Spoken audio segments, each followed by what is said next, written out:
Boa noite. Boa noite, tudo bem? Boa noite. Pessoal, a gente vai continuar hoje, então, essa parte de integrais de linha, só que a gente vai ver integrais de linha sobre campos vetoriais agora. Só que, na verdade, a motivação do estudo de integrais de linha de campos vetoriais é para o cálculo de trabalho em física. Então, vou relembrar aqui rapidinho a definição de trabalho, que geralmente a gente vê no ensino médio, mas para motivar esse estudo, tá? Eu vou apresentar aqui aquela apostila que eu coloquei no Moodle, não sei se vocês pegaram ela já. Acho que vai ficar mais rápido para a gente desenvolver a aula do que eu ficar escrevendo tudo, tá? Só um pouquinho, deixa eu abrir aqui.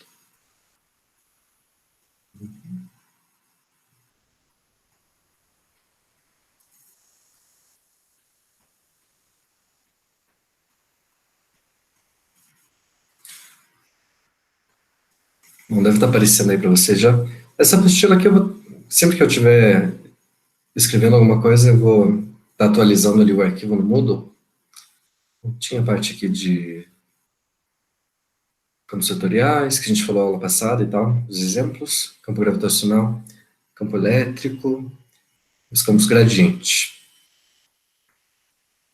Campos conservativos, que a gente falou também, né? Quando existe uma função potencial, uma função cujo gradiente é igual a esse campo. Aqui eu não cheguei a falar, mas é uma demonstração que o campo gravitacional, que é esse campo que foi definido aqui em cima, como é que a gente calcula a força gravitacional? A massa de um corpo vezes a massa do outro, vezes essa constante g de aceleração da gravidade, dividido pela norma ao cubo do ponto vezes esse ponto. E fica com o sinal invertido aqui porque é uma força que aponta para a origem, né? A gente pensa que uma massa está na origem, a outra uma certa posição x, então ele está apontando na direção contrária ao vetor posição dessa outra partícula. E a gente consegue mostrar que esse campo vetorial, assim como o campo elétrico, os dois são conservativos. Como é que a gente mostra isso? Bom, a gente encontra uma função potencial. A função potencial, no caso do campo gravitacional, que funciona, é essa função Fzinha aqui. A massa do primeiro corpo, vezes a massa do segundo, vezes a constante g, dividida pela norma. Então, vamos só verificar aqui. Só lembrando, então. Então, a força gravitacional, como é que a gente calcula? Entre dois corpos. A gente tem um corpo aqui. Eu vou desenhar no plano, tá? Mas é no R3 isso. Eu vou desenhar no R3 mesmo. Então, tem uma partícula de massa m aqui na origem. Eu tenho uma outra partícula aqui, de massa m, numa certa posição x. Então, digamos que ela esteja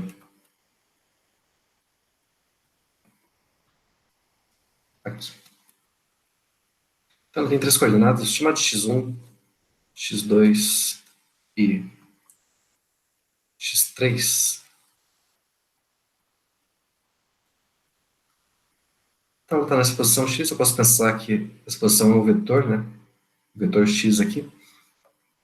Então, a força gravitacional entre essa partícula m e a m é dada por uma função da posição, né? Conforme a posição dessa partícula m variar, a força vai ser diferente.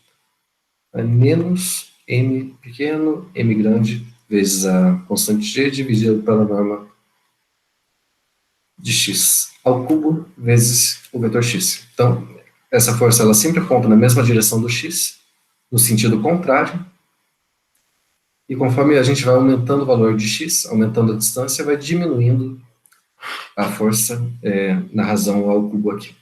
Tá? Então, quanto mais distante as duas partículas, menor a força gravitacional, quanto mais próximas, maior. Então, o que eu estou falando é que esse campo gravitacional ele é conservativo. Quer dizer, existe uma função escalar, aqui de R3, em R, diferenciável e tal que o gradiente dessa função f é justamente esse campo vetorial. Só para relembrar, esse F ele é um campo vetorial, ele está saindo de R3, o X é um vetor de R3, e a imagem dele também está em R3, né? Isso aqui é um número vezes um vetor. Então vai de R3 para R3. A F ela vai de R3 para R, é um campo escalar. Estou falando que o gradiente desse campo escalar é o campo F. E quem que é essa função F? Vocês conseguem pensar numa função de três variáveis cujo gradiente dê exatamente essa função aqui?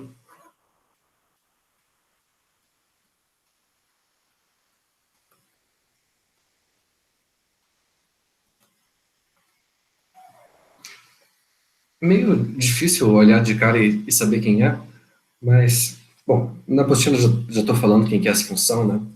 É essa função aqui. A massa vezes a gravidade dividida pela norma de x. mg sobre a norma de x. Como é que a gente verifica que o gradiente disso é realmente essa função f grande? É só fazer as contas aí das derivadas parciais, né? Vamos lá. Quem que é a derivada dessa função em relação à primeira variável?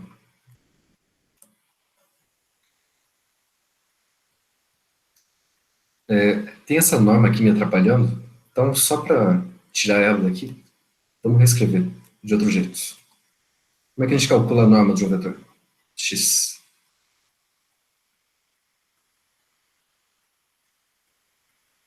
Fica a raiz da soma dos quadrados das coordenadas, né? x1 ao quadrado, x2 ao quadrado e x3 ao quadrado. Então, derivando essa coisa aqui em relação a x1, o que a gente tem?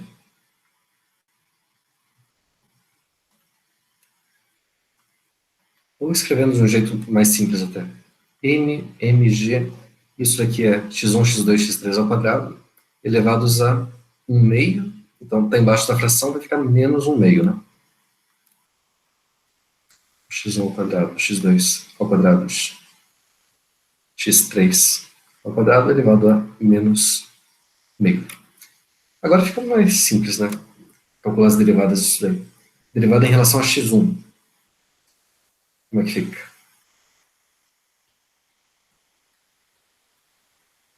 Constante, constante, constante. A gente está derivando em relação a x1. Então, esse meio aqui, menos meio. Então, multiplicando mg. Então, a gente derivou a função de fora, elevar a menos meio, certo? Aplicando aqui dentro. Função de dentro. Estava menos meio, diminuiu uma unidade que vai ficar menos 3 meios, certo? Aqui a gente tem que usar a regra da cadeia para derivar. Então a gente derivou a função de fora, aplicou a de dentro, vezes a derivada de dentro, que dá. Derivando em relação a x1 aqui. 2. Isso, 2x1. Então simplifica esse meio aqui com esse 2, que sobra. Menos mg. Aqui, vamos ver como é que a gente pode reescrever isso. Olha, isso daqui é a mesma coisa que 1 sobre x1 ao quadrado, x2 ao quadrado, x3 ao quadrado elevado a menos 1 meio, e tudo isso elevado ao cubo, certo? Essa coisa aqui, na verdade, é a norma do vetor. x1, x2, x3.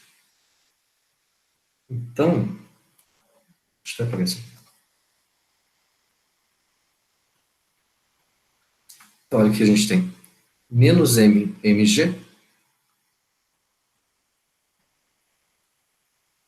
vezes 1 sobre, aqui está a norma do vetor, ao cubo, e a coordenada x1. Então, essa é a nossa primeira derivada parcial. E claro que as outras derivadas é só trocar o 1 por 2 e 3, né? As contas são exatamente as mesmas. Então, como é que vai ficar isso? Derivada em relação a x2 menos mg 1 sobre norma de x ao cubo x2 em relação a x3 menos mg 1 sobre x norma de x ao cubo x3. Então, a gente pode dizer que o gradiente dessa função f, no ponto x1, x2, x3, vai ser quem? Isso daqui, a gente pode até pensar que isso aqui é um número, né? Essa coisa. Aqui está a primeira coordenada x1, a segunda e a terceira, então ficaria uma coisa assim. Menos mg sobre norma de x ao cubo. Primeira coordenada aqui, x1, segunda x2, terceira x3. Que é o nosso vetor, posição x. Que é exatamente o que a gente tinha antes, né? Da nossa função f, nosso campo gravitacional.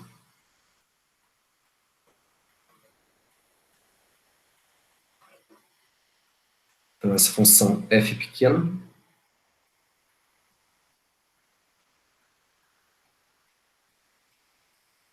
é uma função potencial para o campo gravitacional. Professor, tem algum método que a gente pode sempre usar para encontrar essa função f? Olha, a gente teria que fazer alguma coisa do tipo integração em relação a cada uma das coordenadas para tentar achar essa função. Mas, na verdade, a gente tem que saber a princípio que o campo é conservativo, né? A gente vai ver uma regrinha depois para verificar se o campo é conservativo ou não. Tá? Daqui a pouquinho a gente vai ver isso.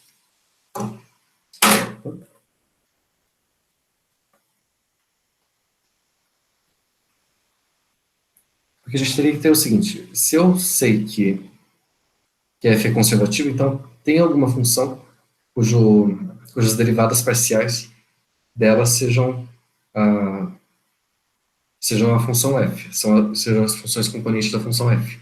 Então teria que ter alguma coisa do tipo, sei lá, a função f ela tem n funções coordenadas, por exemplo, f1, f2, até fn. Deixa eu ler isso aqui, vou chamar de g. Eu teria que ter uma função cuja derivada em relação à primeira coordenada seja f1, a derivada em relação à segunda coordenada seja f2, e assim por diante. Então, eu teria que fazer uma integração aqui da função f1 em relação à primeira coordenada, depois integrar ela em relação à segunda coordenada, a função escalar f2 em relação à segunda, e assim por diante. E ver se tudo isso aqui vai dar... bom, isso aqui definiria uma função g, né?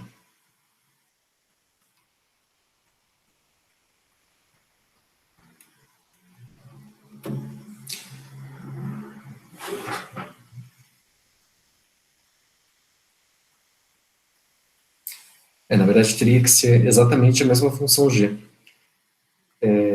E claro que, em geral, isso não vai acontecer. Em geral, não existe essa função. Vai acontecer quando o campo for conservativo.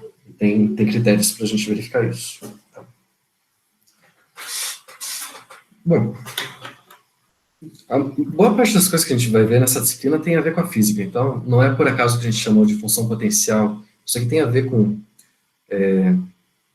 energia potencial, conservação de energia e tal. Tudo bem? A gente vai ver mais uns exemplos aí mais para frente. Bom, como eu falei antes, essa história de trabalho, de integrais de linha de campos vetoriais, tem muito a ver com a questão de trabalho. Então, só relembrando do lado do ensino médio, no ensino médio, geralmente, a gente trabalha com forças constantes e movimentos retilíneos, né? Então, tem, por exemplo,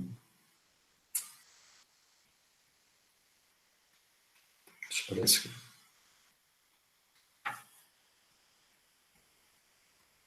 Eu tenho alguma superfície lisa aqui, retilínea, enfim, e a gente está arrastando, por exemplo, uma caixa, uma certa distância, sob a ação de alguma força. Digamos que essa força ela é constante e paralela aqui a essa reta. Então, como é que a gente calcula o trabalho que essa força exerce sobre esse corpo aqui? Se for um movimento retilíneo, uniforme, movimento retilíneo uniforme, né? Então tem uma velocidade constante aí nesse movimento. O trabalho é definido como sendo justamente a intensidade dessa força, então o módulo dessa força, vezes a distância percorrida.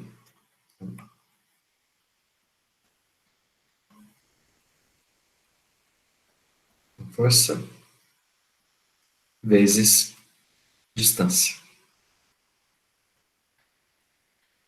Então, por exemplo,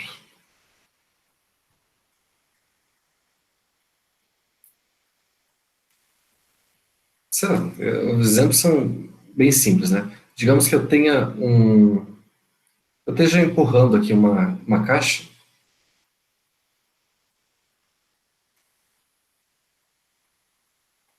por uma distância de 10 metros, sob a ação de uma força de, sei lá, de 20 newtons. Então, qual que é o trabalho realizado por essa força para fazer esse deslocamento? 200? Isso, 200. Então, o módulo aqui da força é 20, a distância é 10, 200 o quê? 200 newton-metro, que a gente chama de joule. Joule aqui é a unidade de energia, né, de trabalho.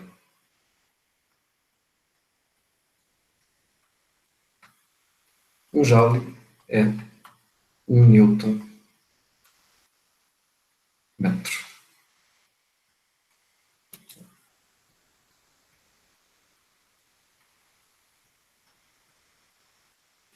Tá, essa aqui é a definição mais simples de trabalho que a gente tem. Uma força constante, movimento retilíneo, a força aplicada na mesma direção do deslocamento, tá? Então, não tem muito o que fazer aí, só multiplicar a intensidade da força com o módulo com a distância. Agora vamos complicar um pouco essa história. Vamos pensar que a força está formando algum ângulo com o deslocamento.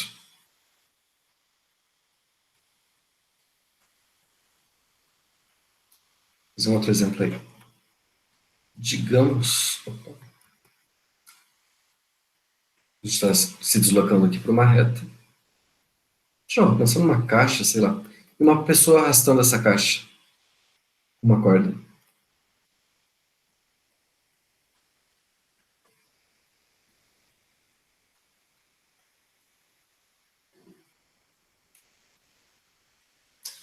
E, digamos, formando um ângulo aqui de...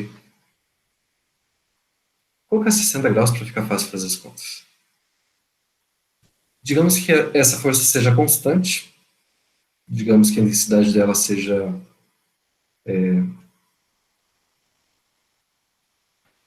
de 60 newtons, nesse sentido aqui.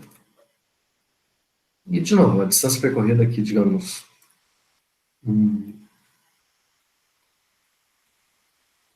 sei lá, 20 metros, digamos. Qual que vai ser o trabalho realizado por essa força aí, para fazer esse deslocamento?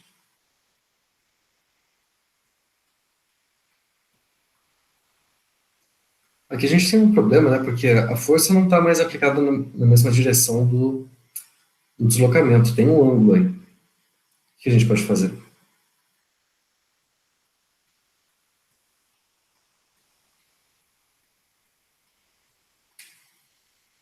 A ideia aqui é decompor essa força em duas, tá? Uma que seja paralela, que é o sentido do deslocamento, a força F1, e outra que seja perpendicular, F2. De forma que, somando a força F1 e F2, a gente tem a resultante F. Então, a F aqui.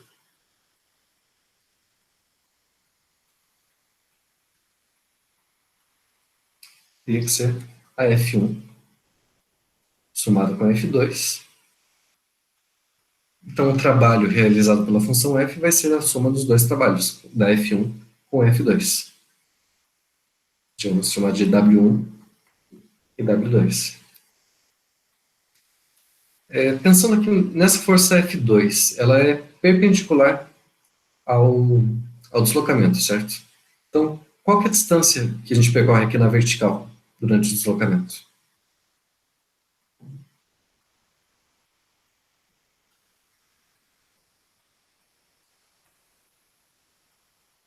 Quanto que a gente está subindo?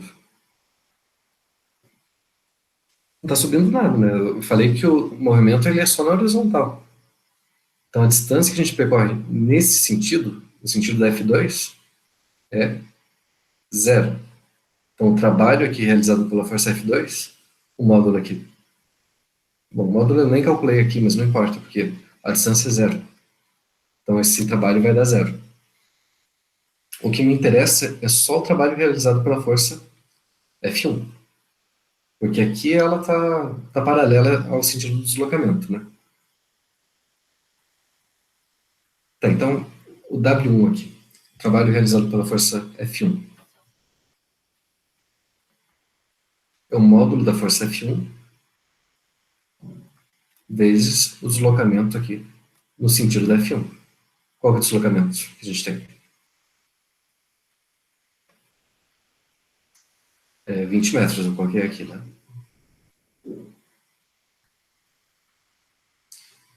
Agora, e o módulo da F1? Qual que é esse módulo aí? Como é que a gente faz para calcular isso?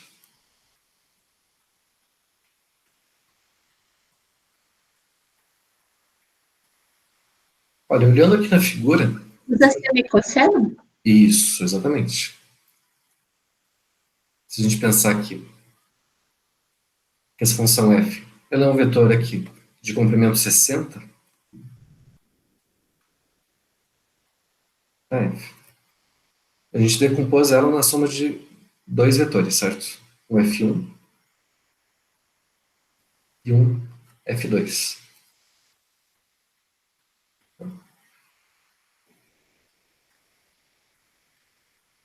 Formando esse triângulo retângulo aí. E o ângulo a gente sabe também, né? De 60 graus.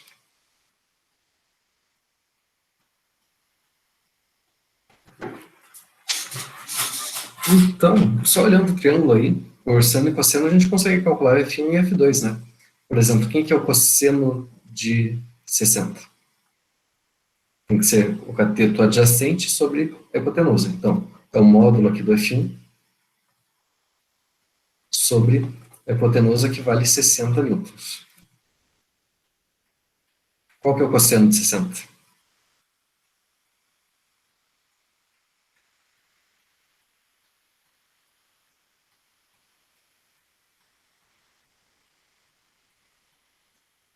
Cosseno de 60 é a raiz de 3 sobre 2, né?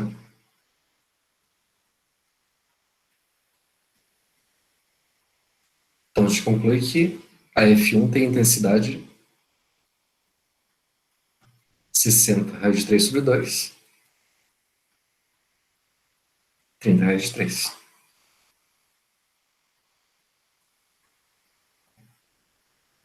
Dá para calcular o F2 também, mas o F2 não faz diferença para a gente, né? Porque não tem deslocamento aí na vertical.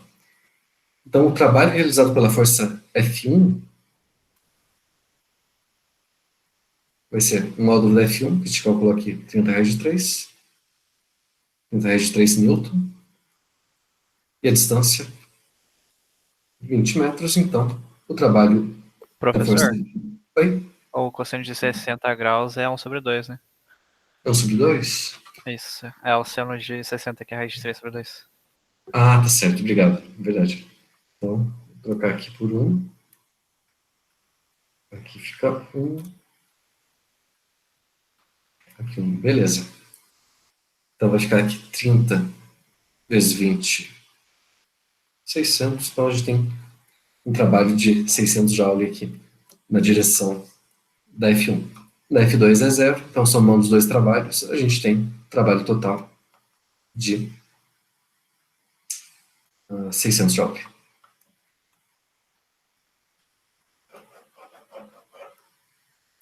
Beleza?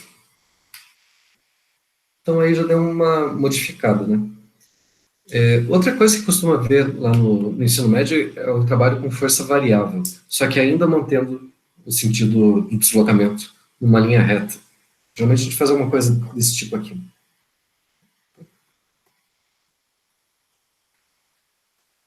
A gente trabalha com gráfico, né?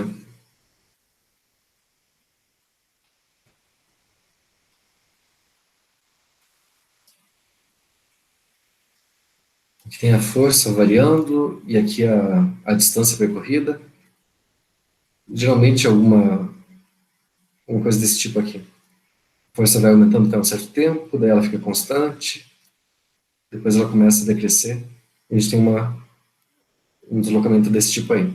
E pergunta, qual que é o trabalho realizado aí pela força? Eu estou me deslocando aqui, pela ação de uma força. Só que essa força está variando, ela começa pequena, vai crescendo, daí ela fica constante, daí ela começa a diminuir até parar. Então ela começou aqui pequena, cresceu, foi diminuindo, até parar de novo. Mas manteve um movimento retilíneo. Quero saber qual que é o trabalho realizado por essa força para fazer esse deslocamento aqui.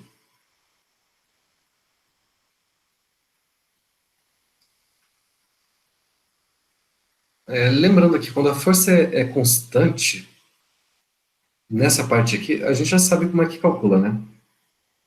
Seria essa distância vezes a intensidade da força. E nesse trajeto aqui? E nesse? Como é que a gente calcularia?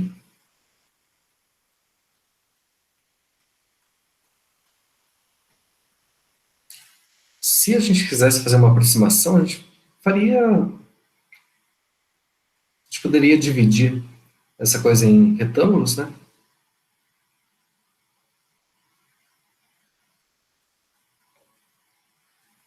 Aqui divide em retângulos também. Pensando que a força é constante em cada um desses retângulos pequenos, calculei a distância vezes essa força e depois soma tudo. Isso é uma aproximação. Como é que a gente faz para melhorar essa aproximação? Diminuir o tamanho da base desses retângulos aqui. Tem mais pontos de amostragem e tal.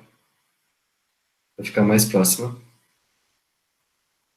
o cálculo da força real. No limite, o que a gente vai ter?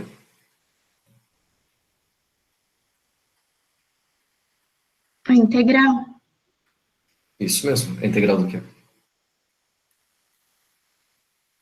A integral dessa força, né?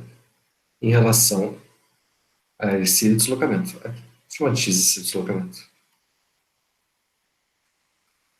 Ou pensando, geralmente a regra que a gente aprende lá no ensino médio é a força realizada o trabalho realizado por essa força aí, dada por esse gráfico, é justamente a área desse trapézio, né?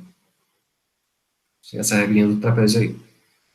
Agora, vocês já sabendo que é uma integral que a gente está calculando, na verdade, eu posso pensar numa força um pouco mais complexa, que eu faço um caminho, não tem um gráfico formado por segmentos de reta, podia ser uma força qualquer, né? Ainda pensando que eu estou num movimento retilíneo. Agora com uma força variável. Como é que a gente calcularia o trabalho realizado por essa força aqui, para fazer esse deslocamento? Se ela é dada pelo gráfico de uma função f.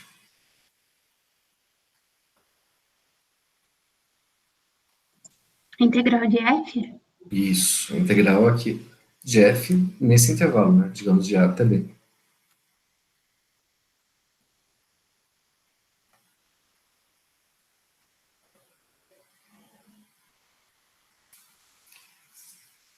Então, a ideia do trabalho é realmente a integral de uma força.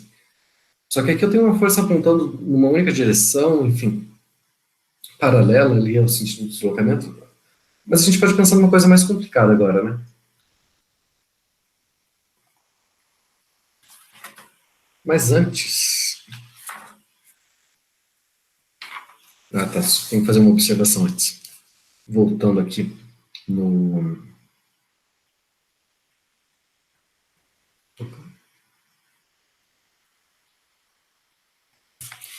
Nosso exemplo.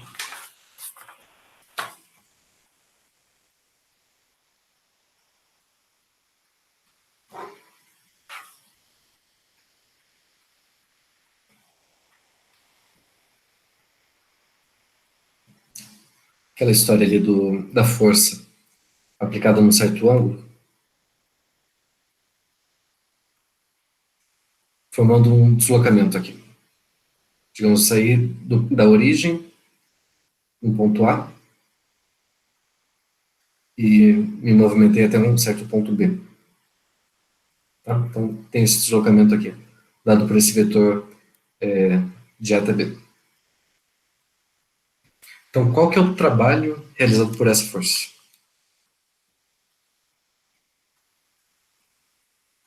Essa força F aplicada sobre esse deslocamento em movimento retilíneo, formando um ângulo constante θ. Ali em cima a gente viu que isso dava... Aqui, ó. É um módulo do F1 vezes o deslocamento, né? E o módulo de F1 é quem? É o módulo da F vezes o cosseno do ângulo. Certo? Então ali embaixo a gente pode escrever assim.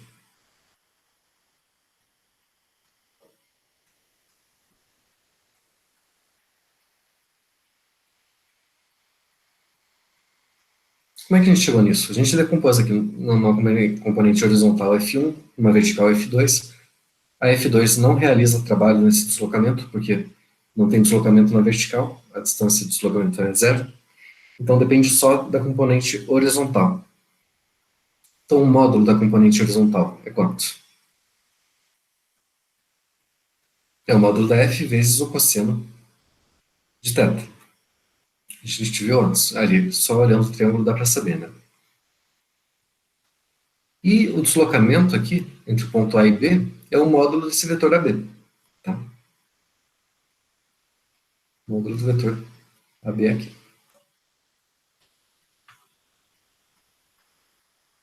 Então,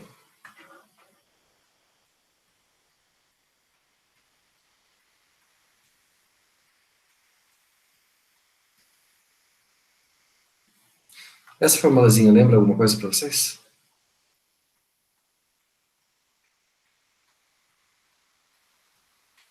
Módulo de um vetor vezes o módulo do outro, vezes o cosseno do ângulo entre eles. O que é isso?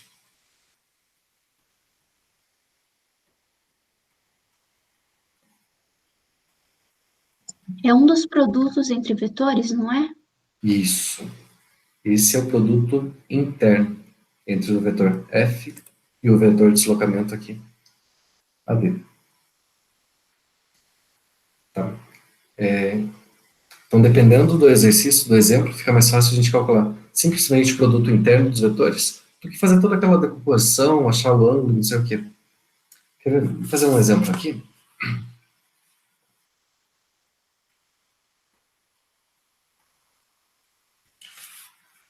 Eu acho que ali na apostila tem um exemplo.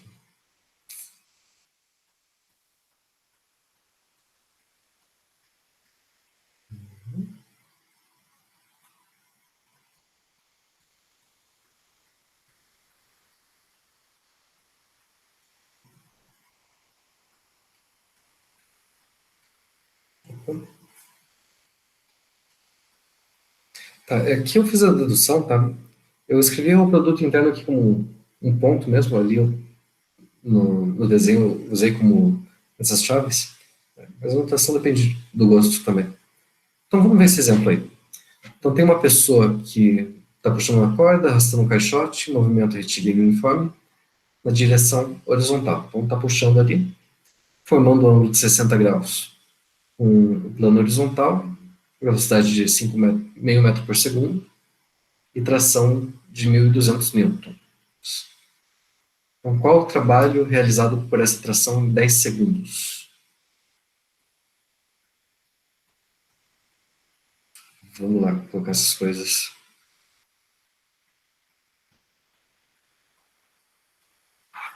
Fazer o desenho aí de novo. Então, tem um caixote aqui. A pessoa puxando esse caixote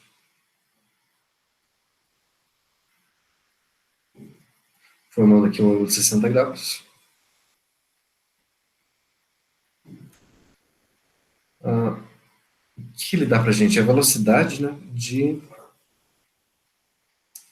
0,5 metro por segundo em 10 segundos.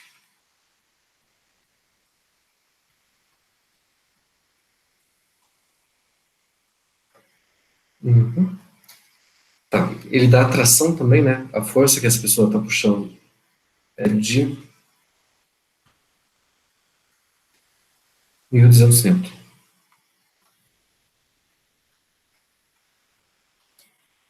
E aí, como é que a gente calcula esse trabalho?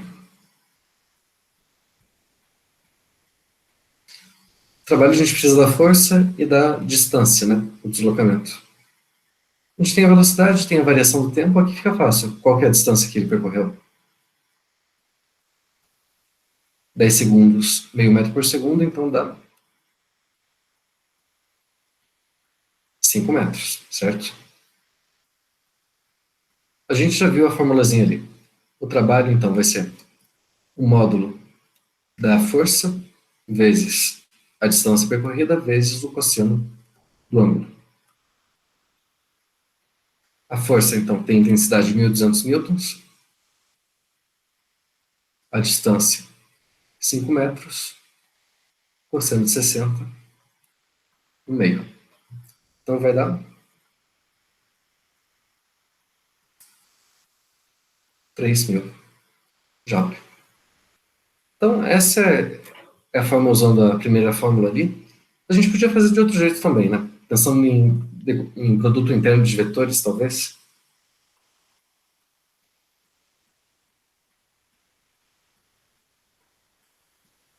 Olha, a gente viu que o trabalho é o produto interno da força com o vetor deslocamento, certo?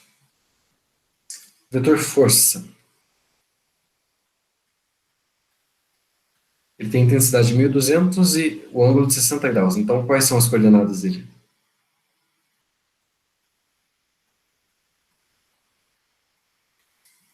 Quem que é esse vetor?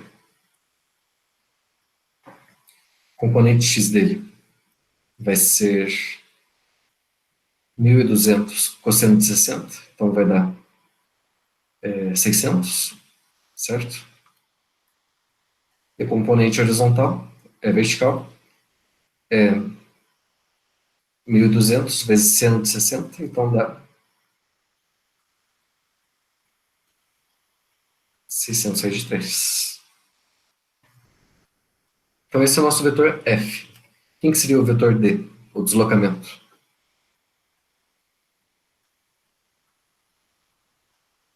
Que vetor que é esse? Está saindo aqui da origem até o ponto 5, né? Então o nosso vetor D aqui seria o vetor 0 e 5. Não, desculpa, ao contrário. 5 e 0. É um vetor horizontal aqui. Então, qual que é o produto interno desses dois vetores? 600. 600 vezes 3. Produto interno com 5 e 0 dá 600 com 5. 3.000 mais 600 vezes 3 vezes 0, que dá 0. Então dá 3.000 já. Então são duas formas diferentes de fazer. Claro que aqui no primeiro era até mais fácil fazer direto. por essa primeira formulazinha, né? Não tinha necessidade de falar de produto interno.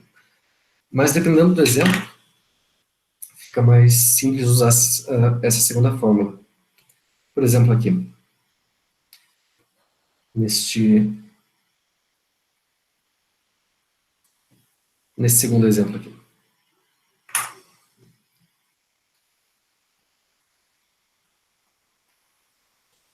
Aqui ele já está dando a força, em termos dos vetores I e JK, né? Força 3I, 4J e 5K, movendo a partícula do ponto 210 ao ponto 462, movimento retilíneo uniforme. Qual o trabalho realizado por essa força? Então, a gente tem o seguinte.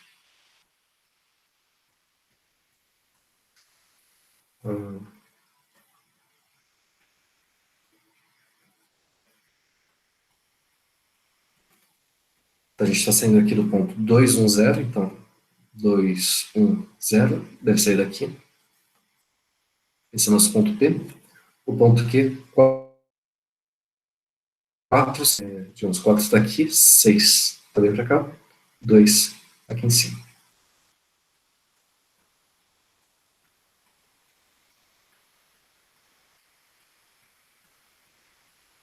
Esse é o nosso ponto Q. Então, está vendo daqui para cá, em linha reta,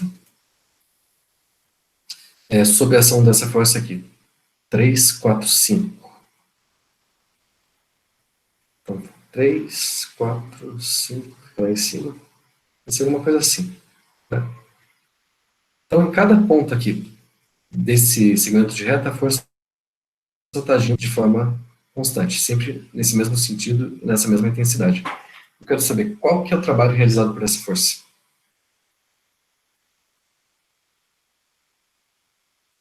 Deslocamento. Bom, é só usar a formulazinha ali. A força é constante e tal, o deslocamento em linha reta. Então, a força vai ser o produto interno do vetor força pelo vetor deslocamento. Qual que é a força? 3, 4, 5. Deslocamento. Olha, eu estou saindo do ponto P e chegando no ponto Q. Então, é o vetor PQ. Quais são as coordenadas desse vetor? É o ponto Q menos o ponto P, né? Que vai dar... Bom, já fiz aqui. 462 menos 210 dá 252. Vou fazer o produto interno aqui. 345 com 2. 52, que vai dar 6 com 20. Com 10, 36. Coloca a joule aqui pensando que está tudo em metros aqui, né? E a força em newtons. Beleza? Então, quando tem movimento retilíneo e força constante, não tem segredo nenhum. Só fazer o produto em termos desses dois vetores aí. A dificuldade vai estar quando a força for variável, estiver variando, e o movimento não for retilíneo. Pode estar sendo seguido uma curva, né? Uma curva diferenciável que seja. E é isso que a gente vai ver agora.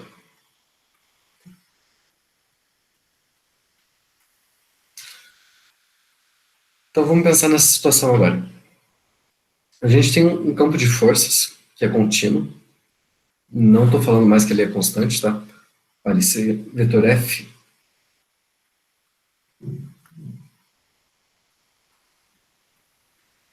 Esse campo de forças, ele está atuando sobre uma partícula que está em movimento. E ela está descrevendo essa trajetória aqui. Que é dada por uma curva diferenciável aqui, falando que ela é suave e tal. Gama de AB no RN. O RN a gente pode pensar que é 2 ou 3, tá? Para facilitar. Então, em cada ponto aqui da trajetória desse deslocamento, a gente tem uma força F agindo, ela pode ficar maior, pode mudar a direção, enfim, vir para cá. A única coisa que eu estou pedindo é que ela seja contínua. pedindo que ela seja contínua para eu poder calcular a integral depois. Tá? Então, tem um campo de força agindo aqui. Como é que a gente pode calcular o trabalho realizado por essa força sobre esse deslocamento aí? Alguma ideia?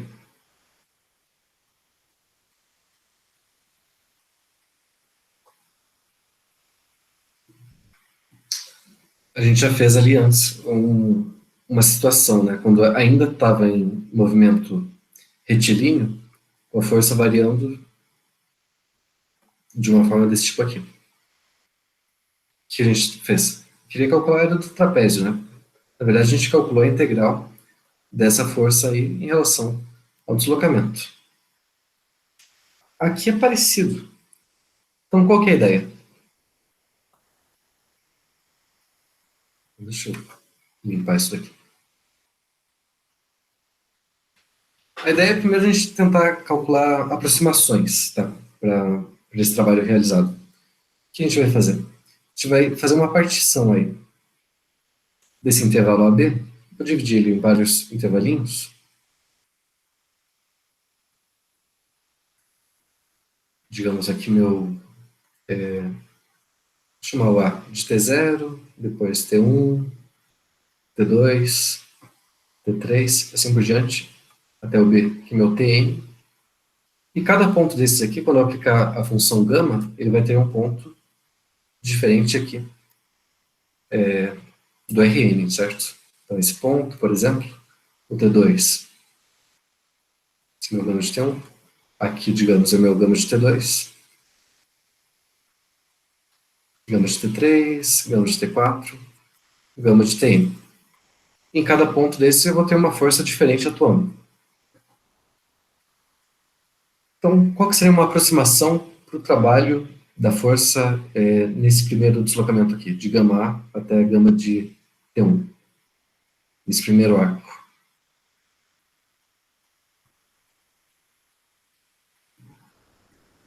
Quanto que seria essa força? Eu poderia pensar que, em vez de eu estar fazendo o caminho seguindo essa curva, eu podia estar em linha reta, né? Porque caminho em linha reta a gente já sabe calcular. É o produto interno da força vezes esse deslocamento aqui. Deixa eu voltar. Se eu pensar que eu estou vindo em linha reta de gama de A para gama de T1, e se eu pensar também que agora tem uma força constante aqui, sem variar, qual que seria o trabalho nesse trajeto aqui?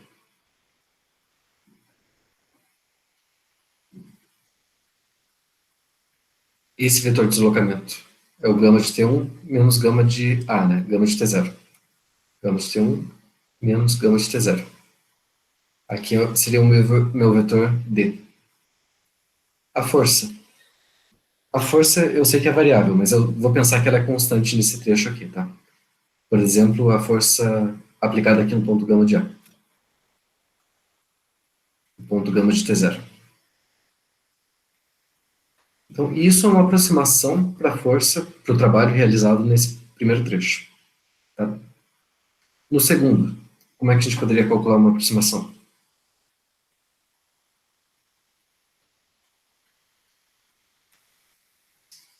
De novo, pensando que é um caminho em linha reta, tem esse vetor de deslocamento aqui, gama de T2 menos gama de T1, vezes a força aplicada aqui, nesse ponto ou nesse. Vou pensar que é no primeiro ponto, para poder manter a fórmula.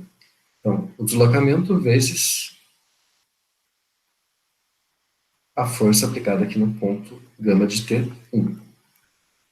E assim por diante, até chegar no último aqui.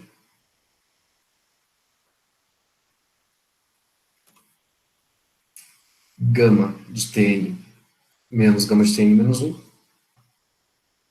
vezes a força aplicada no ponto gama de Tn menos 1. Tudo bem? Então, a força nesse trecho total vai ser a soma de todas essas, que a gente pode escrever como Deixa eu ir para essa luz aqui.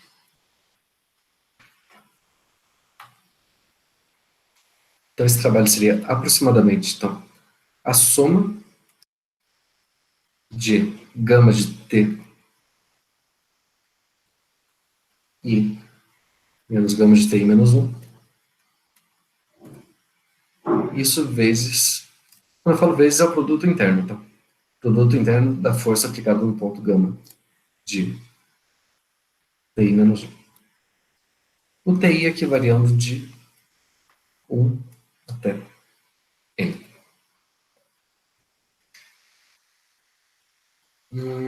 Tá, essa é uma aproximação, tá, para o trabalho. Como é que a gente pode fazer para diminuir o erro?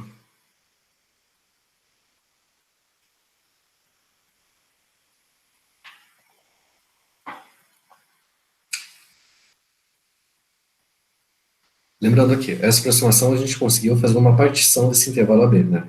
Em vários subintervalos.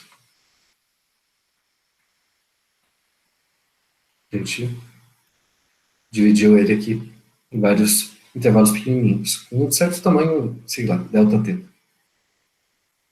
Se a gente diminuir esse valor do ΔT, fazer ele tender a zero, aumentando o número de pontos, a aproximação do trabalho vai ficar cada vez melhor, certo? Então, esse trabalho, se o limite existir, ele seria exatamente o limite quando esse ΔT tende a zero, ou quando n vai para infinito. Essa coisa aqui, gama de TI menos gama de TI menos 1, vezes a força aplicada em gama de TI menos 1. O que vai dar isso?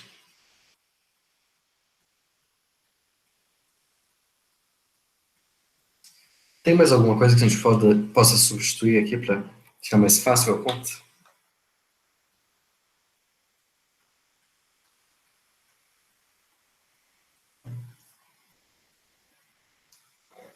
Uma coisa que a gente já usou antes foi o teorema do valor intermediário, por exemplo. A gente sabe que essa função gama ela é diferenciável, certo? Então eu sei que existe algum ponto aqui entre TI e TI menos 1, que eu vou chamar de TI estrela,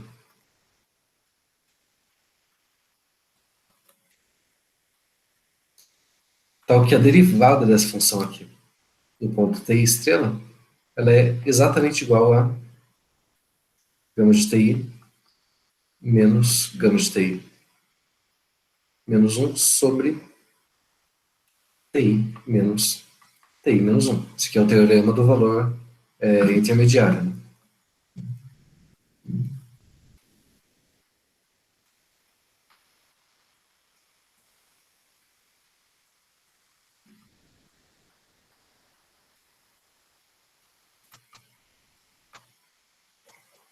Então, olha, eu posso trocar essa expressão aqui, gama de TI menos 1, por TI menos 1 vezes gama linha de TI estrela, certo? Então, como é que vai ficar essa expressão aqui?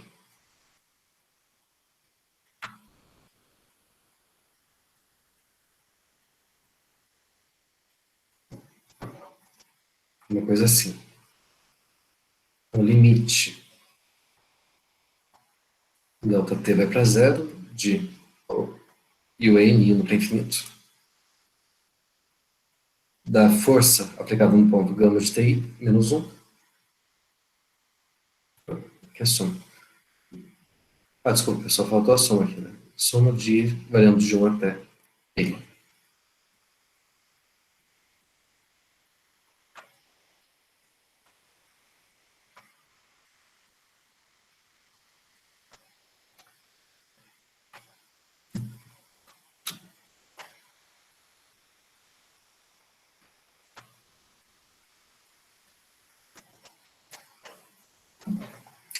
Gama linha de TI estrela. Esse TI menos 1 eu posso chamar de ΔTI Posso pensar também que esse ΔT, eles são todos iguais, a gente está pegando os intervalinhos todos do mesmo tamanho. Então deixa eu até apagar esse I aqui. Não, tudo bem, deixa ele.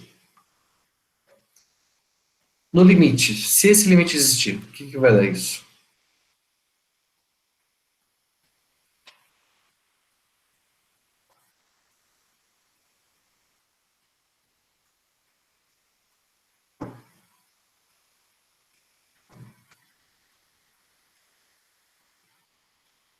Essa soma que vai virar a integral. Está tudo em relação a t agora, né? Então o t variando de a até b, que são os pontos inicial e final da curva, do domínio da curva, de a até b, dessa função f aplicada em gama,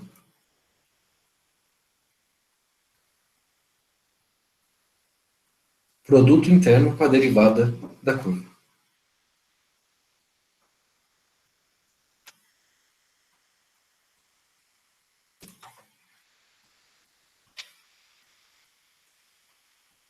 Então esse é o trabalho realizado pela força F sobre essa curva, realizada pelo deslocamento da partícula.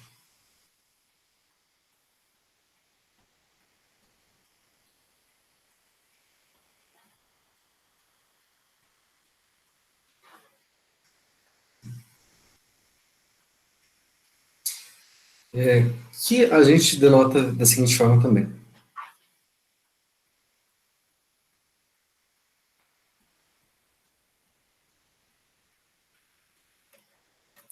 Notação para essa integral aqui, a força aplicada, o campo vetorial aplicado sobre numa curva vezes a derivada dessa curva, produto interno.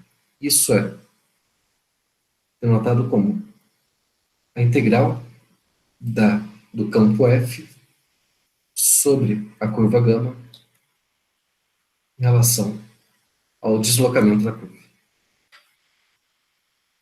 Esse R aqui, ele é o vetor deslocamento, tá? Vetor posição, desculpa.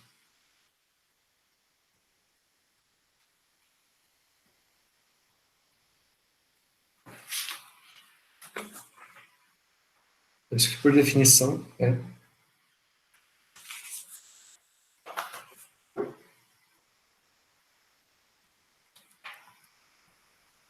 integral de A até B de F ponto gama de T, produto interno com gama linha de T. O A e B aqui são o ponto inicial e final do domínio da curva, tá? Então a curva está definida com o intervalo AB. Em Rn,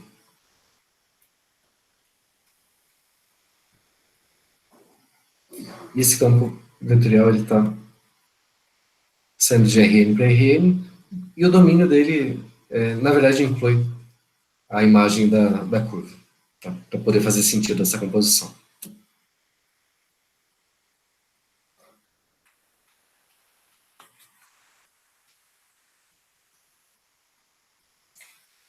Outra notação que é usada também nos livros é a seguinte.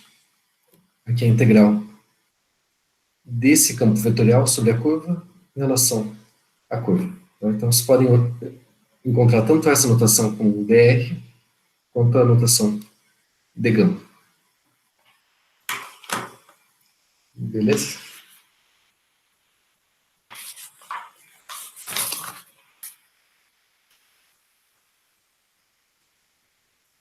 O R aqui, na verdade, e o gama, eles têm o mesmo papel, porque a ideia aqui é a seguinte. Eu tenho... A gente está aqui no Rn. A curva, a partícula fazendo esse movimento aí sobre a curva.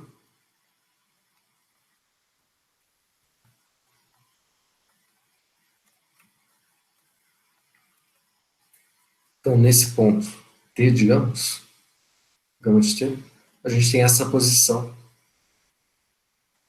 a gente chamou de R. Tá? E aqui a gente está aplicando a nossa força, em algum sentido, em alguma intensidade, enfim. Eu estou fazendo um produto interno aqui desse vetor, pelo vetor posição, digamos assim.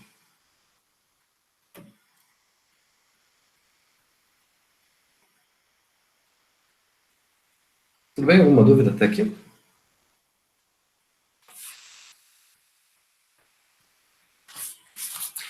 Então, na prática, o que a gente tem que fazer é aplicar a formulazinha aí para fazer as contas, tá? Fazer um exemplo rapidinho. Não lembro se eu cheguei a colocar na apostila algum exemplo.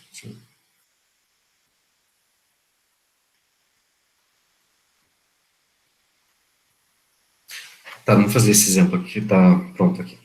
Então, a gente tem uma partícula se movendo no plano, seguindo a trajetória dada por gama de t ao quadrado, subversão de uma força F, dada por Fxy igual a xy. A gente quer calcular o trabalho realizado por F entre os instantes de -1 e 1. Vou fazer no GeoGebra aqui para entender o que está acontecendo.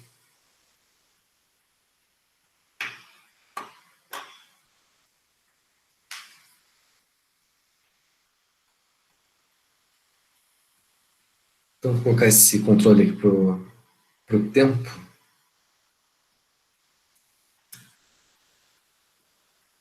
Vou deixar de menos 5 a 5 mesmo. Tá, então, tem um ponto.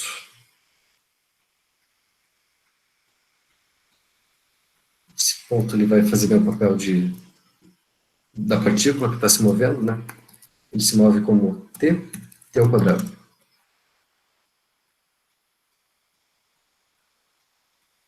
Então, mudando o valor de t aqui, muda a posição da partícula. Para fazer uma parábola, né? Aí, a gente tem um vetor força atuando aí sobre esse deslocamento. Que vetor que é esse? Em cada ponto xy, o valor desse vetor é xy, né?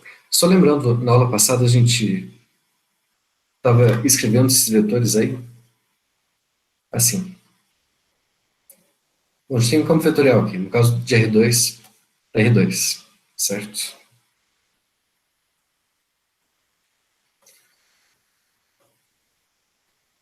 Então, o que ele faz? Ele pega cada ponto aqui do R2 e leva num outro ponto do R2. Bom, nesse caso, nesse exemplo, a gente está pegando o ponto XY e levando nele mesmo, né? Então, como é que a gente representava isso num plano só? Então, cada ponto aqui do plano, a gente vai associar o vetor fxy. Então, por exemplo, no ponto 1 e 1, a gente vai desenhar o vetor 1 e 1, começando nesse ponto aqui. O vetor 1 meio, 1 meio, a gente coloca o vetor 1 meio, 1 meio aqui, começando nesse ponto. Então, se eu for fazer isso aqui no GeoGebra, vamos ver como é que vai ficar. Preciso de um outro ponto, então. D, que vai ser o próprio ponto A,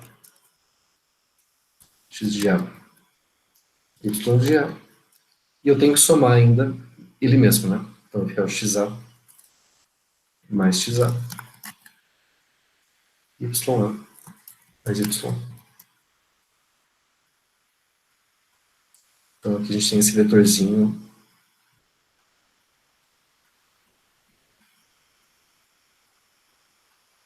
daqui para cá. Então, se eu me mover aqui, fizesse essa partícula se mover, a força ela não é constante mais, olha, ela está aumentando ou está diminuindo e está mudando de direção também, né? A gente pode até colocar o rastro desse vetor aqui para enxergar. A gente tem essa situação aí. O que a gente quer calcular? A gente quer calcular justamente o trabalho realizado por essa força aí durante esse deslocamento da partícula. E como é que a gente faz isso? É só usar a formulazinha que a gente deduziu aí. Vamos lá. A gente quer calcular, então, o trabalho realizado por essa força aí durante esse deslocamento. É a integral, então, de linha do campo vetorial F sobre essa curva, certo? Como é que a gente calcula isso? É a integral da força aplicada na curva vezes produto interno, na verdade, a derivada da curva. Aqui entre os pontos A e B. Então, no nosso exemplo, quem que é a curva? Ela está saindo de menos 1 e 1 para R2, certo? A definição dela é t ao quadrado. A gente vai precisar da derivada dessa curva. Quem que é gama linha?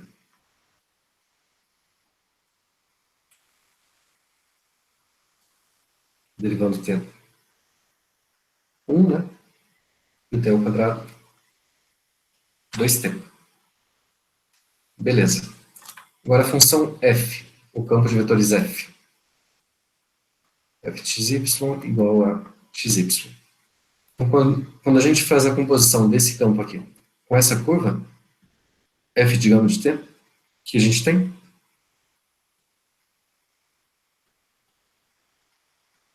Vai ficar o t ao quadrado, né?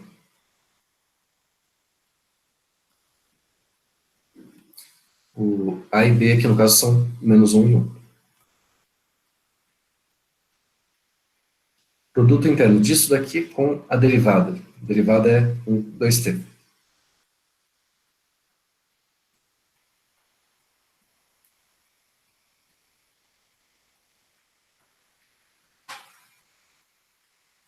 Então, fazendo o produto interno aqui de t ao quadrado com 2t, a gente tem t mais 2t ao cubo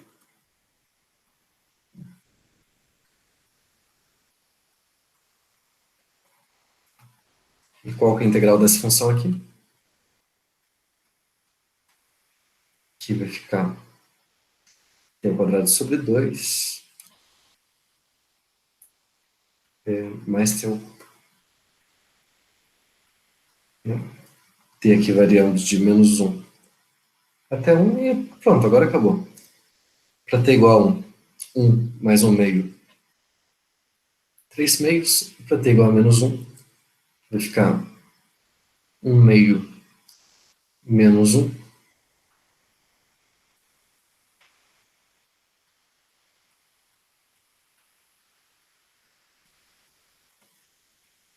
Isso meio dá 2. Então, se a gente estiver falando em metros, em newtons, estiver tudo no sistema internacional de unidades, isso aqui seria 2 Joule, o trabalho realizado por essa força. Beleza? Professor, por que é o cubo? Cubo. Eu fiz a integral aqui do... Ah, não, desculpa, aqui era 2t ao cubo, né? Então vai ficar t na quarta sobre 4. Ah, obrigado. Então isso aqui vai dar para olha só que interessante. Aqui, para t igual a 1, vai ficar 1 aqui, e para menos 1 também, né? Então o trabalho aqui vai ser 0. Daria para esperar isso por uma questão de simetria, né? Do mesmo jeito que a gente tem um trabalho realizado pela direita aqui, para a esquerda ele está fazendo exatamente o contrário, então é até razoável esperar que esse trabalho fosse 0.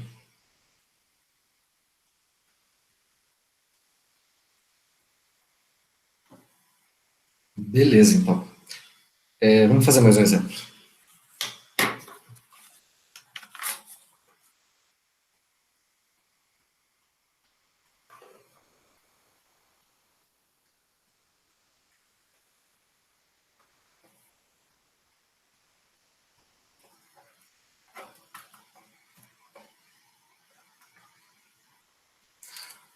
Ah, tá, pessoal, eu esqueci de definir ali. Mas de uma forma geral, a gente ficou falando de trabalho aqui, né? Mas de uma forma geral, a gente define a integral de linha de um campo vetorial sobre uma curva exatamente dessa forma aí que a gente fez para o trabalho. Deixa eu colocar como definição. É que eu não coloquei na apostila ainda. Então,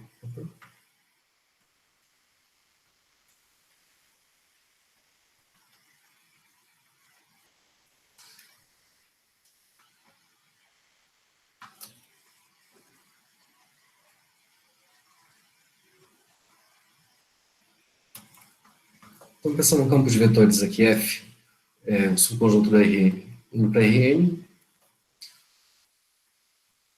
um campo de vetores contínuo para poder fazer sentido, para poder estar definida a minha integral.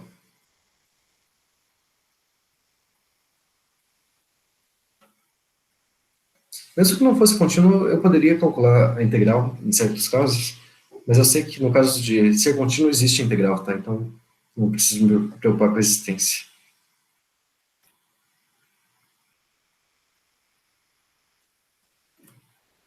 E a curva, eu preciso que ela seja diferenciável para poder usar o teorema do valor médio, né? Então essa curva, ela sai de AB e ela está com a imagem aqui nesse conjunto A, que é o domínio da F.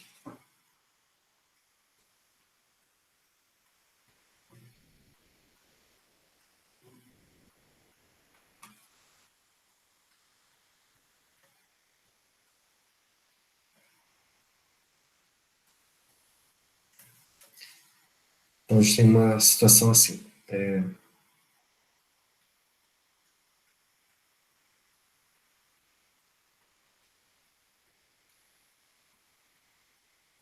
Aqui no Rn, aqui a trajetória da minha curva.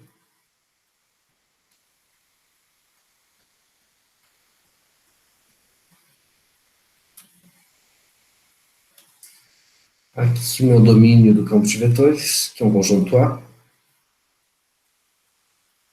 Em cada ponto aqui da trajetória da curva a gente tem um vetor F, correspondente a esse campo vetorial aí. Bom, a hora que eu baixar aqui vai apagar a tela, tá? Então, vocês estão anotando alguma coisa na apostila?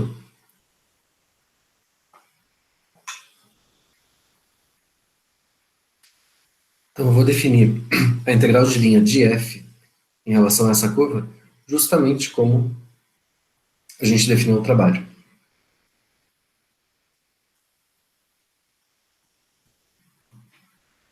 Posso fechar isso aqui?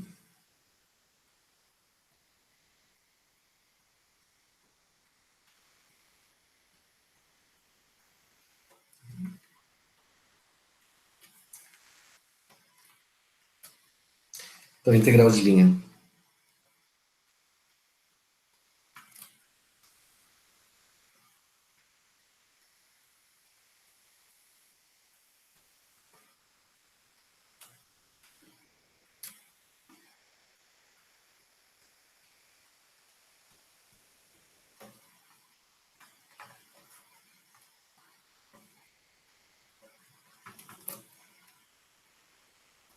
essa integral de linha é definida como integral de f aqui em relação a gama. Ou, usando outra notação ali, em relação ao vetor posição,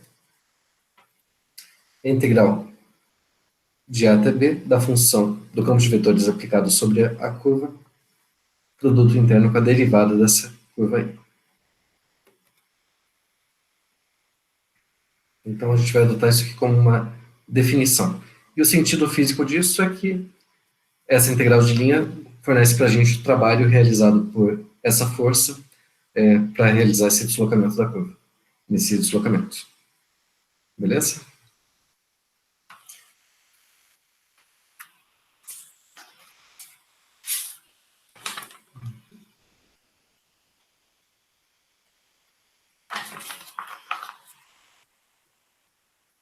Vamos fazer um exemplo aqui. Voltando nos nossos exemplos.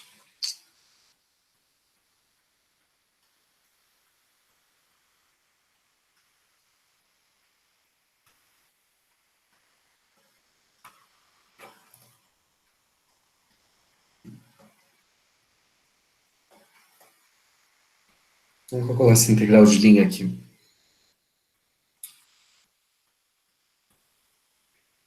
De f, onde essa curva é gama de t, cosseno de t, seno de t, o t variando de 0 até 2π, E o campo F é dado por isso daqui.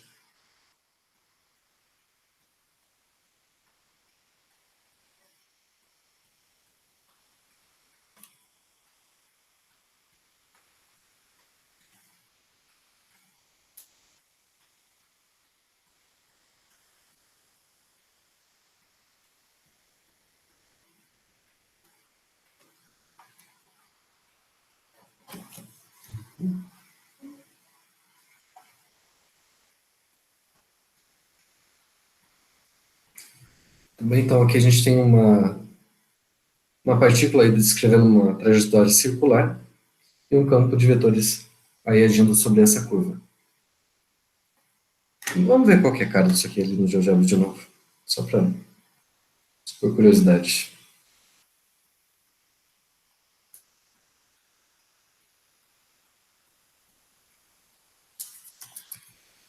Vou de 0 até 2π.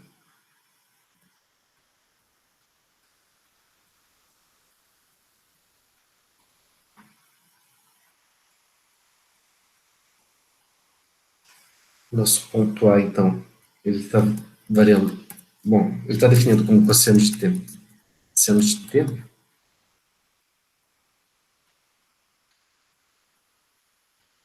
E a força é... Então, nosso ponto inicial, xa. O ponto final vai ficar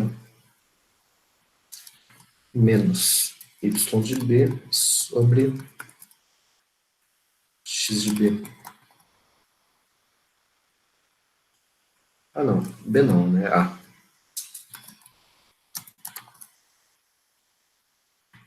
Mas y de A sobre x de A ao quadrado mais y de A ao quadrado.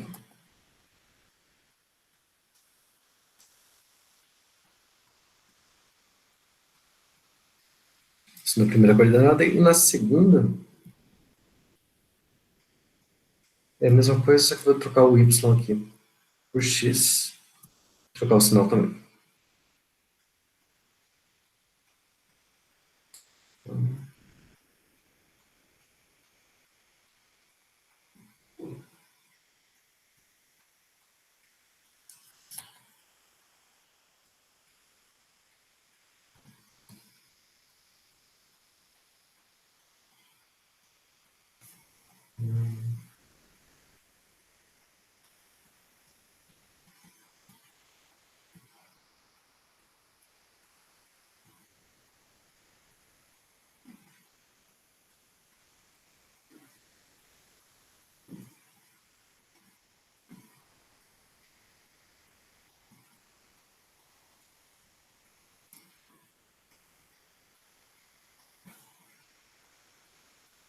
Tá, agora acho que deu.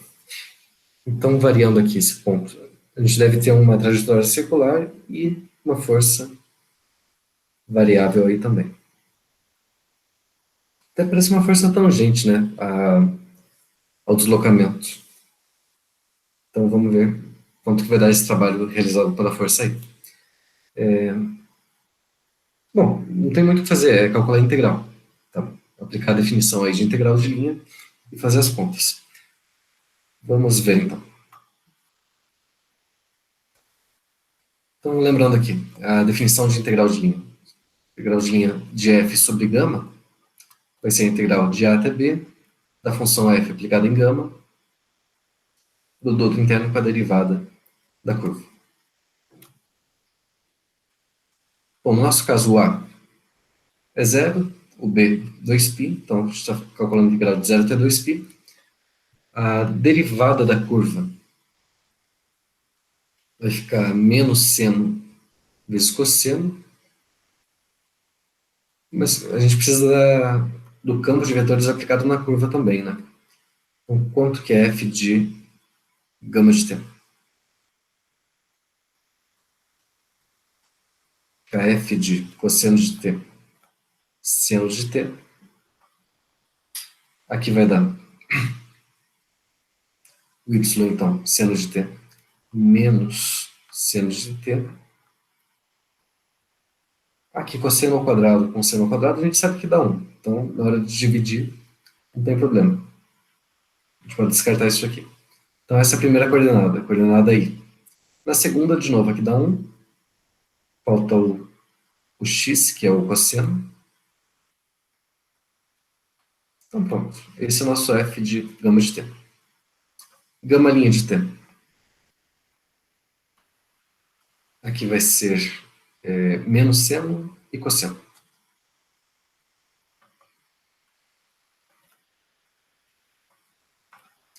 Então, quando a gente fizer o produto interno aqui desse vetor com esse, o que a gente tem?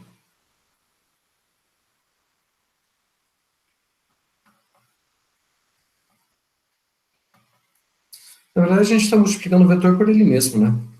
Quando a gente faz o vetor vezes ele mesmo, a gente tem a norma do vetor ao quadrado. Qual que é a norma desse vetor? É 1, né? Vai ficar seno ao quadrado mais cosseno ao quadrado. Isso dá 1. Então, essa coisa toda vai dar 1. A integral de 0 até 2π de 1 dá 2π. Então, está aí o nosso resultado.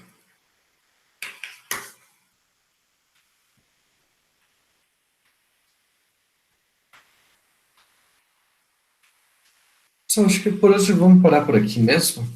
Na próxima aula a gente vai ver qual que é a relação dessas integrais de linha de campos vetoriais com integrais de linha de campos escalares. A gente vai ver que dá para escrever usando as funções componentes do campo vetorial.